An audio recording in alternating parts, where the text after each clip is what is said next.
প্রতিদিনের মতন আজকে আবারও একটি রেসিপি নিয়ে আপনাদের সামনে হাজির হলাম। পেঁপে আমরা অনেকে অনেক রকমভাবেই বানিয়ে থাকি, তবে আজকে পেঁপের দারুণ সুস্বাদু একটি রেসিপি আপনাদের সঙ্গে শেয়ার করব। খেতে লাগবে অসাধারণ, বাচ্চা থেকে বড় সকলেই কিন্তু খুবই পছন্দ করবে। নমস্কার বন্ধুরা, মাই কিচেন মাই ব্লগে সবাইকে আবারও একবার স্বাগত। আসুন তাহলে শুরু করা যাক আজকের রেসিপি বানানোর জন্য এখানে আমি একটি মিডিয়াম সাইজের পেঁপে নিয়ে নিয়েছি। এখন পেঁপেটিকে দু টুকরো করে কেটে নিয়ে ছিলকাটা ছাড়িয়ে নিয়েছি, তারপর 4 পিস করে নিয়েছি। এখন নিয়ে নিয়েছি একটা মোটা ছিদ্রযুক্ত গ্রেটার, তার সাহায্যে পেঁপেগুলিকে এখন গ্রেট করে নেব। আর অবশ্যই পেঁপেগুলিকে ছিলকাটা ছাড়িয়ে নেওয়ার পর খুব ভালো করে ধুয়ে নেবেন, আর ধোয়ার পর এইভাবে গ্রেট করে নেবেন।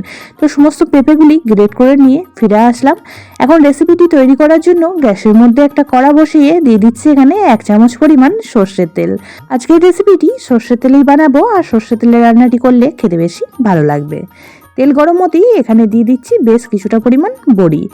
আজকের রেসিপিতে বড়ি দিয়ে বানাবো, আর আজকের রেসিপিটি সম্পূর্ণ নিরামিষভাবেই তৈরি করব, তাই যে কোনো দিনই বানিয়ে ফেলতে পারবেন আর এইভাবে বানিয়ে পরিবেশন করতে পারবেন। রুটি কিংবা ভাতের সাথে খেতে কিন্তু খুবই ভালো লাগবে। তো এখন বড়িগুলিকে লাল লাল করে ভেজে নিচ্ছি, আর বড়িগুলি ভাজা হয়ে গেলে একটা পাত্রে তুলে রাখবো। বড়িগুলিকে একটু ভালো করে লাল লাল করে ভেজে নিলে রেসিপিটিও খেতে কিন্তু বেশ ভালো লাগবে। হচ্ছে বড়িগুলি ভাজা হয়ে গেছে, একটা পাত্রে উঠিয়ে রাখছি। আর কড়ার মধ্যে যে অবশিষ্ট তেলটা রয়েছে তার মধ্যেই বাকি রান্নাটুকুনি করে নেব। তো ফোড়নে ব্যবহার করলাম একটা তেজপাতা মাঝখান থেকে 2 টুকরো করে, তার সাথে একটা শুকনো লঙ্কা আর বেশ কিছুটা পরিমাণ জিরে। আজকের রেসিপিটি বানানোর জন্য খুব বেশি তেলের প্রয়োজন হয় না, খুব কম তেলেই আজকের রেসিপিটি তৈরি হয়ে যায়। ফোড়নটিকে এখন খুব ভালো করে ভেজে নিয়েছি। ফোড়নের কালার চেঞ্জ হতে এখানে অ্যাড করে দিলাম 1 চামচ পরিমাণ গ্রেট করে নেওয়া আদা। এখানে আমি আদাটা গ্রেট করে ব্যবহার করছি, আপনারা চাইলে আদা পেস্টও ব্যবহার করতে পারেন। আদাটাকে বেশ কিছুক্ষণ সময় নিয়ে একটু ভেজে নিয়েছি, আর ভাজা হয়ে গেলে গ্রেট করে রাখা পেঁপেটা এখানে দিয়ে দিচ্ছি। খুবই সাধারণ আর সিম্পল একটি রেসিপি, ঝটপট রেডি হয়ে যায়, তাই যে কোনো সময় বানিয়ে ফেলতে পারবেন। যখন কিন্তু পেঁপে খেতে খেতে একঘেয়ে হয়ে যায়, পেঁপে আর ভালো লাগে না, তখন কিন্তু এইভাবে বানিয়ে পরিবেশন করতে পারেন। বাচ্চা থেকে বড় সকলেই কিন্তু খুবই পছন্দ করবে। পেঁপেটা দিয়ে খুব ভালো করে নাড়াচাড়া করে মিশিয়ে নেওয়ার পর এখানে আমি অ্যাড করে দিচ্ছি কিছু গুঁড়ো মশলা। দিয়ে দিলাম খুব সামান্য পরিমাণ একটু হলুদ গুঁড়ো। হলুদ গুঁড়োর পরিমাণটা একদমই কম ব্যবহার করবেন, যেহেতু পেঁপের রেসিপি বেশি হলুদ গুঁড়ো দিয়ে দিলে তখন কিন্তু দেখতে ভালো লাগে না। আর দিয়ে দিলাম খুব সামান্য পরিমাণ একটু লঙ্কা গুঁড়ো। আর এখানে অ্যাড করে দেব স্বাদ অনুযায়ী লবণ।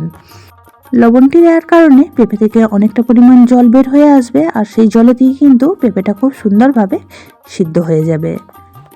লবণের পরিমাণটা এই পর্যায়ে একটু বুঝে শুনে ব্যবহার করবেন, কারণ পেঁপেটি রান্না করতে করতে কিন্তু অনেকটাই কম হয়ে যাবে, সেক্ষেত্রে লবণের পরিমাণটা বেশি হয়ে যেতে পারে। এখন সমস্ত উপকরণ খুব ভালো করে আবারও মিশিয়ে নিচ্ছি, আর মেশানো হয়ে গেলে ঢাকা চাপা দিয়ে রান্নাটি করে নেব 2 থেকে 3 মিনিট সময় নিয়ে। গ্যাসের ফ্লেমটা এই পর্যায়ে অবশ্যই লো টু মিডিয়ামে রেখে রান্নাটি করে নেবেন, তাতে করে পেঁপেটা কিন্তু খুব সুন্দরভাবে সিদ্ধ হয়ে যাবে। 3 মিনিট পর ঢাকাটা খুলে নিচ্ছি, আর ঢাকাটা খুলে এখন অ্যাড করে দেব এর মধ্যে বেশ কিছুটা পরিমাণ কাঁচা লঙ্কা। এই পর্যায়ে কাঁচা লঙ্কাটা ব্যবহার করলে কাঁচা লঙ্কার ফ্লেভারটা কিন্তু রেসিপিতে খুবই ভালো লাগে। লবণ দেওয়ার কারণে পেঁপেটা থেকে অনেকটা পরিমাণ জল বের হয়ে এসেছে, আর যে জলটা বের হয়ে এসেছে তাতে করেই কিন্তু পেঁপেটা খুব সুন্দরভাবে সিদ্ধ হয়ে যাবে। খুব ভালো করে মিশিয়ে নিয়ে আবারও ঢাকা চাপা দিয়ে রান্নাটি করে নেব 2 থেকে 3 মিনিট সময় নিয়ে। 3 মিনিট পর ঢাকাটা খুলে নিয়েছি। এই পর্যায়ে কিন্তু জলটা একদমই শুকনো শুকনো হয়ে এসেছে, আর পেঁপেটাও প্রায় সিদ্ধ হয়ে এসেছে। পেঁপের আমরা অনেক রকমই রেসিপি খেয়েছি, তবে আজকের রেসিপিটি একদমই অন্যরকম স্বাদের তৈরি হয়, আর সম্পূর্ণ নিরামিষভাবে বানানো, তাই যে কোনো দিন কিন্তু বানিয়ে ফেলতে পারবেন এইভাবে পেঁপের দুর্দান্ত স্বাদের এই নিরামিষ রেসিপিটি।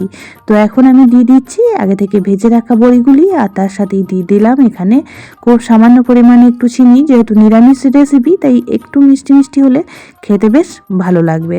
আর তার সাথে এখানে অ্যাড করে দিলাম খুব সামান্য পরিমাণ গরম মশলা। এখন খুব ভালো করে সমস্ত উপকরণ আবারও পেঁপের সঙ্গে মিশিয়ে নিচ্ছি। আজকের রেসিপিটি বাচ্চা থেকে বড় সকলেই কিন্তু খুবই পছন্দ করবে। একবার এইভাবে বানালে কিন্তু বারবারই খেতে মন চাইবে। খুবই সিম্পল একটি রেসিপি, খুব সামান্য পরিমাণ তেল মশলায় তৈরি হয়ে যায়। ভাতের প্রথম পাতে এরকম রেসিপিটি থাকলে খাওয়াটা কিন্তু একদমই জমে যায়। এখন সমস্ত উপকরণ খুব ভালো করে মিশিয়ে নিচ্ছি, আর মেশানো হয়ে গেলেই কিন্তু পরিবেশনের জন্য একদমই রেডি হয়ে যাবে পেঁপের এই সাধারণ রেসিপিটি। খুব কম তেল মশলায় রেডি হয়ে যায় রেসিপিটি, আর খেতেও লাগে দুর্দান্ত।